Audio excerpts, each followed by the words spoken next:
Hi everyone, I will show you how to see posts you have liked on Instagram. To go to your profile and tap the three lines on the top right, then tap your activity, then tap the likes option.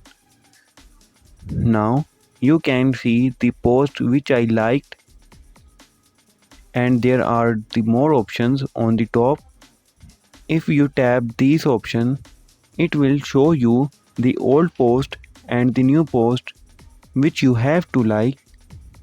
If there is a problem with this video, so ask in the comment.